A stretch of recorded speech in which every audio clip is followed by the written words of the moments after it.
আমলিক করতো, তার ছেলে রনি ছাত্রলীগ করে। ঘটনা হচ্ছে ভাই, আজিয়া আমার ছোট ভাই রফিকের সাথে আজিয়া 17-18 বছর হয়েছে। তারে আমি একটা জমি বিক্রি করি, বিদেশ গেছিল, আমার জমি পরে ফিরে দিব কইছে। আজ 18 বছর পর্যন্ত আমার এই জমিটা ফিরে দিতেছে না, এমনি দিব কয়। আমার মায়ের কাছেও, আমার মায়ের যদি জিজ্ঞাসা করে যে এরিয়াতে জমিটা হিরে দেশ না কা, কয় যে মা দিম দিম কয় যে 17-18 বছর।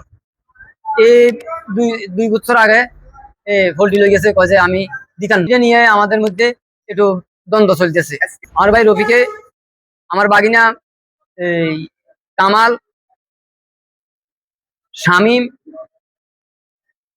আব্দুল্লাহ, রহমান, তাদেরকে নিয়ে আরো অন্যান্য ফলাবান নিয়ে আসে সভাপতি রাসেলের সামনে। এরা এই 10-12 জন, এই জায়গার নাম বলছি, এরা আমার ভাইয়ের বিল্ডিং এর থেকে আসে আমাদেরকে আলা হাতাল্লা ভাই মারা আরম্ভ করছে। জয়েন্ট পাইপ, চাইনিজ কুরাইল, রামদা, তাদের সবার হাতে ছিল। এখন আমি সুষ্ঠু বিচার চাই। তো মারি আছে গেছি সোয়াইতাম গেছি, আমি অপারেশনের রুগী, আমি কেন হাঁটতে পারি না, গা কাঁপে আমার। এবার আমার মাথা পায়ে দিয়ে লাগছে বাড়ি। এরপরে আমার ভূতের বড়টা এবারে হে গর্ভবতী 7 মাস চলে, হে সিজার হলা। এখন হে মাঝে বাড়ি দিচ্ছে সিলেটা, এখন আপনার ফুলি গেছে গো, হে ব্যথায় সিলেটে আছে, হে আনতে পারতেছি না।